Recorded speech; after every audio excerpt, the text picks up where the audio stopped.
Hey guys, do you want to know what took my guitar playing to another level? Well, if you do, stick around because we're going to be talking about chord clusters. I'm going to be giving you some exercises that's going to take your guitar playing to another level. Stick around.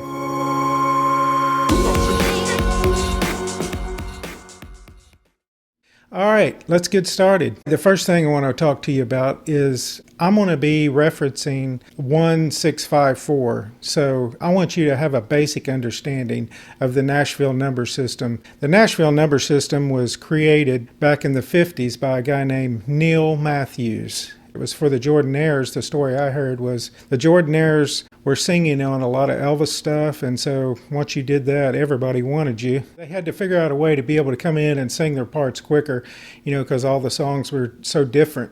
And then Charlie McCoy took it and expanded on it from there, and now we just have a lot of different versions of it, but boy, I can't imagine life in the studio without it. And basically, it's whatever key the song is in. Let's say the song's in C. Well, C would be the number one. So there's C. Number 2 would be D. Then 3 would be E. 4 would be F. 5 would be G. A would be 6. And B would be 7. And then you're back to 1. So let's say like a 1411. Well, no, let's do something a little more creative than 1411. Let's do 1456. So that would be each like 1, 5, 4, and a 6 would be each bars.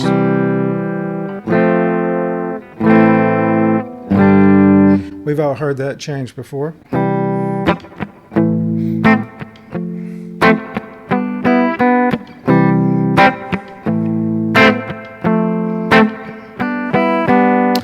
With the reverb, it has a little 50s flavor. But okay, so 1645.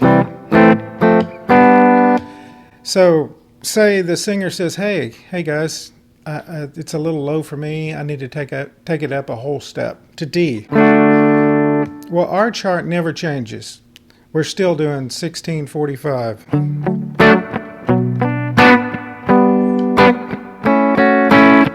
1, 6 minor, 4, 5. So that's a great way to be able to go into the studio, be able to write one chart, and no matter what key they do it in, as long as they don't do F sharp. We know we all hate F sharp. Nothing works for F sharp.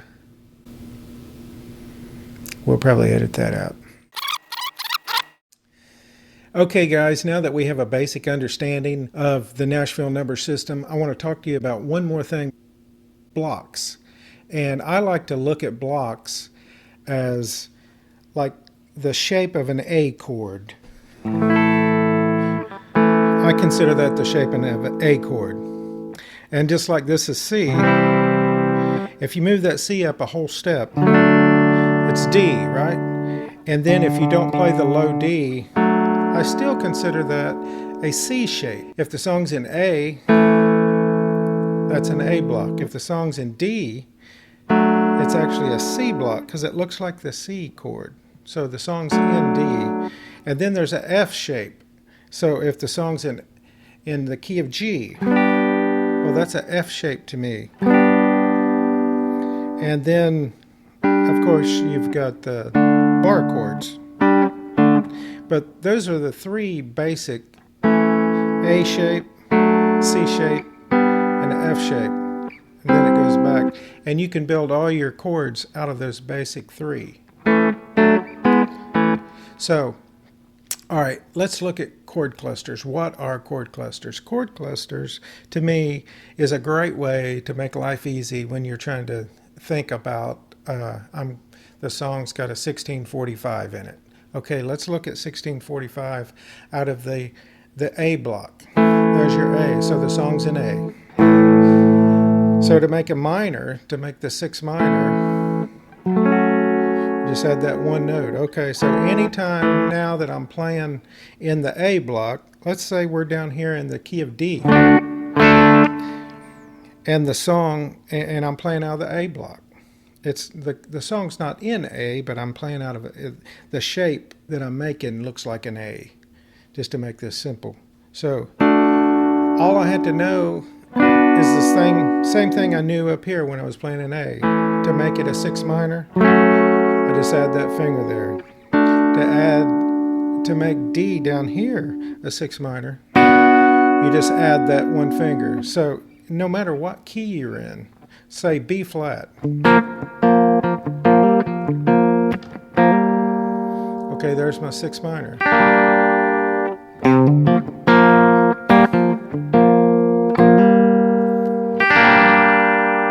Okay, now what we need to do is we need to take that and learn all the different positions from the different blocks. So you got your, like I said, you got your A block, you got your D block. Now let's look at the D block. Let's say the song's in F. The shape that I'm playing is still the C block, right?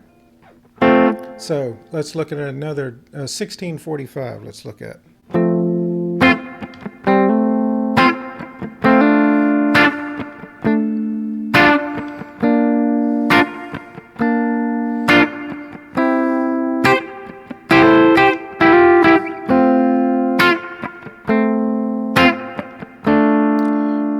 So 1645, so I'm out of the C block, but we're in the key of F. So I'm not thinking F,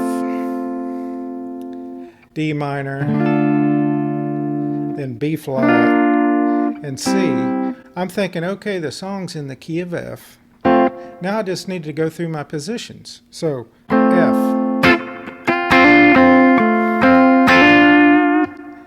6 minor. That's all I'm thinking of is 6 minor there. I'm not having to think D minor, because let's look at the key of G. All I'm thinking is 6 minor again. I'm not thinking, oh, that's E minor.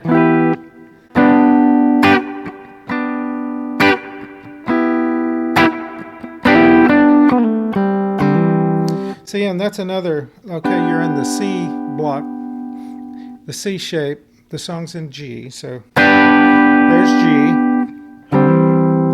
To me, if it's more of an R&B thing instead of the 1-4-5 that way, I like to, my mind sort of automatically goes to 1-4-5. I always love those chords Jimi Hendrix played with that low 3.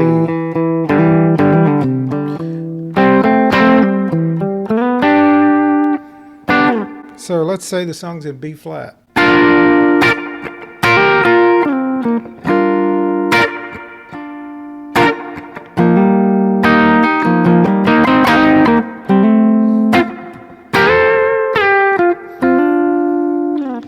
So basically what you need to do is number one, you need to learn all your block positions. Your A position, your C position, your F position, and your bar chord position. Okay, so now I have a challenge for you. I want you to learn all your block positions, like A, your C, and your F. So like I said, it doesn't matter what key you're in, you're just learning a position. A position, C position, F position. And then I want you to learn 1-4-5 6 minor in all those. So to give you an example, let's go to B flat. Okay, here's B flat. There's my 6 minor. So anytime I'm ever playing out of this A position, this A block, a 6 minor is right there. Now, we can definitely add, we can add more to it. You can.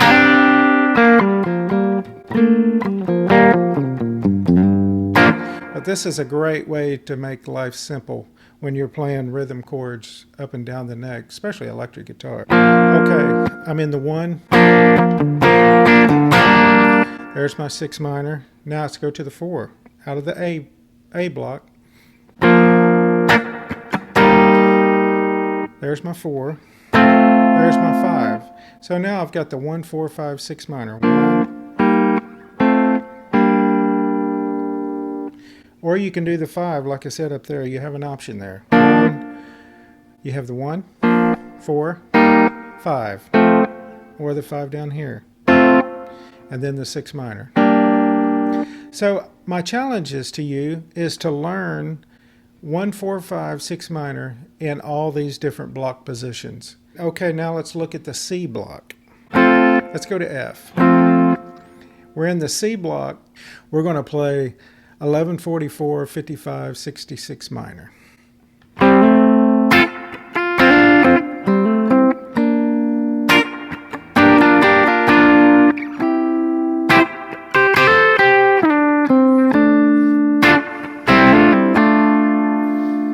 So basically all that is we're in F. We're playing the 1, and then we're playing the 4, then we're playing the 5, and then we're playing the 6 minor. Okay, now let's go into the F block, the F position. It looks like an F chord. So let's go down to A. Now the song's in A, and we're going to play 11, 44, 55, 6 minor.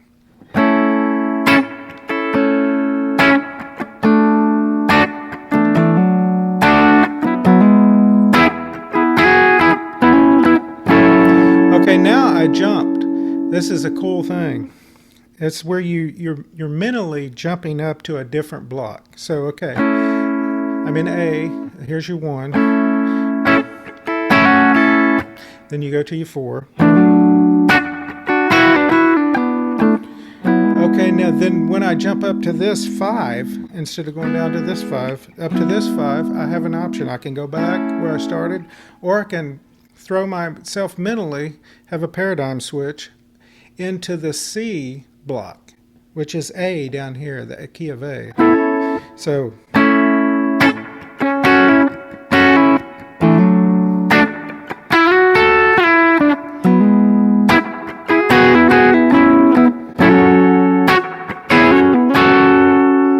and then you can go back to a C position or your C block, but back to A. And then you can, from there, start back over. There's your 1, there's your 4, there's your 5, there's your 6 minor. This has really just taken my playing, and I'm pretty sure I remember where I was. I was at the first house that I lived when I was about 18. And my mom had bought me a Les Paul, a 1977 custom Les Paul, and I remember playing along with the song, and it just hit me. I'm pretty sure I was in the key of G, and I just went, "Oh man!" So there's the 1, there's the 4, and there's the 5. Next week we're actually going to talk about soloing over the different cluster chords, and we're going to talk about just playing melodies over it and improvising over these cluster chords and how easy it can make soloing and playing feels. So guys, if you've liked this video, I encourage you to subscribe and comment, and be sure to ring the red bell. Sarah's always after me to get you to ring the red bell if you're a subscriber, and that way it will notify you when we're releasing a new video. And we're trying to do it every Saturday. And I appreciate all of y'all so much for all the comments and for subscribing. And I'll see you next Saturday. Do you pray without ceasing? Is it even possible to pray without ceasing? Well, that's what we're going to tackle right here today on KB's Plug-In.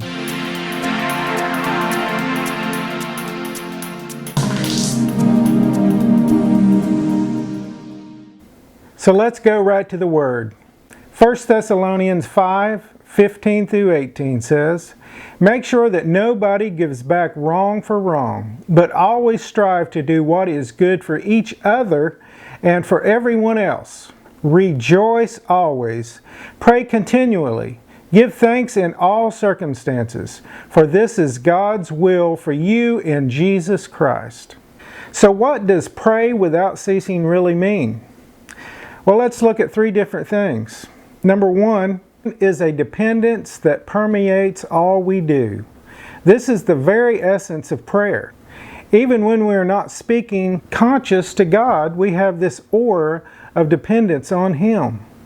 Let's look at Romans 8:26 through 27. In the same way, the Spirit helps us in our weakness. We do not know what we ought to pray for, but the Spirit Himself intercedes for us through wordless groans. And He who searches our hearts knows the mind of the Spirit, because the Spirit intercedes for God's people in accordance with the will of God. Ain't that awesome? So even when we don't know what to pray, we can pray continually. Number 2, repeatedly and often. Little 5-second prayers. I love to start my day with, Lord, I just want to thank you for a good night's rest. Then I get up and I go in, I grab my cup of coffee, and Lord, just thank you for a good cup of coffee. I mean, it don't have to be anything way serious. And then I sit down to read the Word. Lord, give me knowledge about your Word. Lord, just give me inspiration where to read.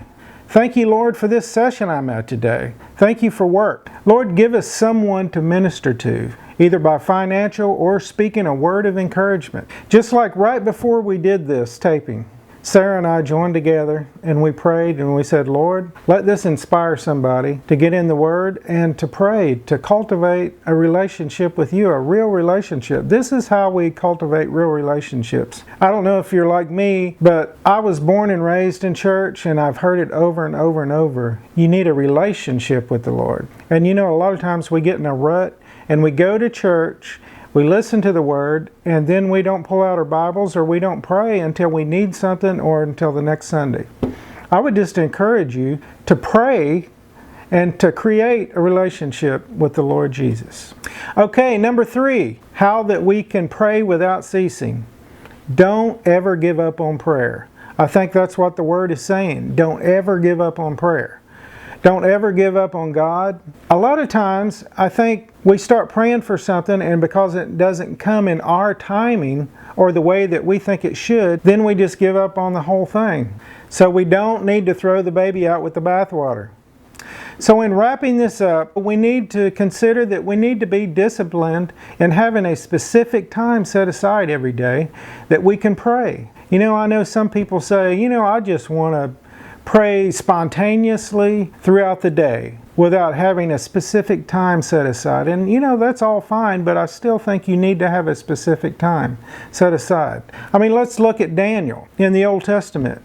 Let's look at Daniel chapter 6, verse 10. Now when Daniel learned that the decree had been published, he went home to the upstairs room where the windows opened towards Jerusalem. 3 times a day he got down on his knees and prayed, giving thanks to God, just as he had always done before. You know, I believe that the discipline of prayer each day can help us actually have a more spontaneous prayer throughout the day. I just think that we need to have that discipline to have those times. Me and my wife, we actually pray every night. Before we go to bed, we spend time in prayer. I lead sometimes, she leads sometimes. I believe his discipline of prayer each day helped him be able to spontaneously pray throughout the day.